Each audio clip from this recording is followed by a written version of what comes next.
দর্শক, আমরা এমন একজন আপুর সাথে কথা বলবো। অবশ্যই তাকে প্রথমেই জিজ্ঞেস করবো আদৌ কি আপনাদের কলগুলো রিসিভ করবে। জি আপু, প্রথমে আপনি প্রশ্ন উত্তর দিবেন যে ফোন নাম্বারটা যে দিছেন, এই নাম্বারে জি যদি দর্শকেরা ফোন দেয় আপনি কি ফোন রিসিভ করবেন? অবশ্যই ফোন রিসিভ করব, কেন রিসিভ আচ্ছা, করব না। আপনার এই নাম্বারে কোনো ইমো আছে? জি এই নাম্বার ইমো আছে। এটা ইমো নাম্বার? জি এটা ইমো নাম্বার। একটু জোরে কথা বললে খুশি হবো। বলতেছি এটা আমার ইমো নাম্বার, এটাতে আমাকে ইমোতেও ফোন দিলে পাবে, হাতে মনে করো এমনি ফোন দিলেও আমাকে পাবে। আচ্ছা প্রিয় দর্শক, আপনারা যারা এই মুহূর্তে আমাদের সাথে যুক্ত আছেন, আমি বিশেষ করে আপনাদের জন্যই এই এই কথাগুলো ওনাকে প্রথমে জিজ্ঞেস করলাম। এখন আপনাদের কাজ হচ্ছে চ্যানেলটা সাবস্ক্রাইব করা। আপনারা তো সাবস্ক্রাইব করেন না, সাবস্ক্রাইব না করলে আমার লাভটা কোথায়? অবশ্যই আপনাদের কাজ হচ্ছে চ্যানেলটা সাবস্ক্রাইব করা, ভিডিওটা ছাড়লে যাতে আপনার কাছে চলে যায়, আর প্রথমে আপনি নাম্বারটা নিয়ে ফোন দিতে পারেন।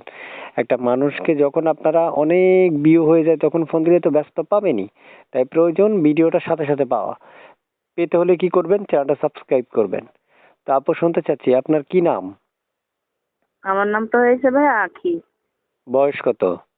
বয়সটা 18। বিয়ে হয়েছে? জি না ভাইয়া। অবিবাহিত না? জি ভাইয়া। আচ্ছা, তো আপনার বাসায় কে কে আছে? বাসায় আছে, আম্মু আছে, ছোট একটা বোন আছে। আচ্ছা, কি করেন আপনি? সেলাই মেশিনের কাজ করি।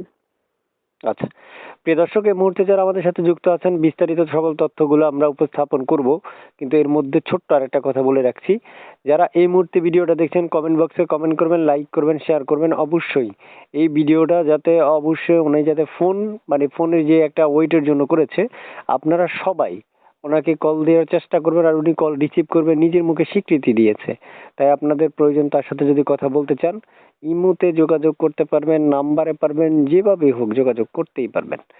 এখন শুনতে চাই আপু আপনার মুখে যে এই যে আপনি আমার সাথে কথা বলতেছেন, এখানে একটা হুম। নাম্বার আছে, একটা ছবি পাইছি, এগুলো কার? ছবি তো হয়েছে আমার, নাম্বারটাও আমার। তো এই যে আপনি আপনার জীবন সঙ্গীর জন্য আসছেন, তো আপনি কেমন বয়সী চাচ্ছেন? মানে আপনার জন্য কেমন 18-র মতোই? বয়সে বলতে কি, সে বিবাহিত হোক বয়স্ক হোক, সে যেরকমই হোক, ভালো মনের একটা মানুষের জন্য আসছি, যে আমার সুখে দুঃখে পাশে থাকবো, আমিও ওনার সুখে দুঃখে পাশে থাকবো, ওরকম একটা মানুষের জন্য আসছি। মানে আপনার কথা হচ্ছে সে যেমনই হোক, আমি সুখে দুঃখে তাকে পাশে চাই, সেও আমাকে হুম। যাতে পাশে পাই, এটাই? জি। জি আচ্ছা, এইটাই। ঠিক আছে। তো আপু, আর কি আপনার মানে স্পেশালি কিছু বলার আছে? মানে কোনো মেসেজ ড্রপ করবেন দর্শকদের জন্য? না না, এই মানে স্পেশালি আর আর কি কিছু বলবো। বলবেন দর্শকদের উদ্দেশ্যে, কিছু বলবেন? না, দর্শকদের এটাই বলবো, খারাপ মন্তব্য কেউ করবেন না। যেন একটা মেয়ে কষ্ট করে প্রতিবেদন আছে, যার বাবা নাই, যার আম্মু আছে, ছোট একটা বোন আছে, যার সংসারটা চালাতে সে কষ্ট করে একটা প্রতিবেদন আসে, যেন সবাই ফোন দিবেন। সবাই আশা করি ভালোভাবে কথা বলবেন।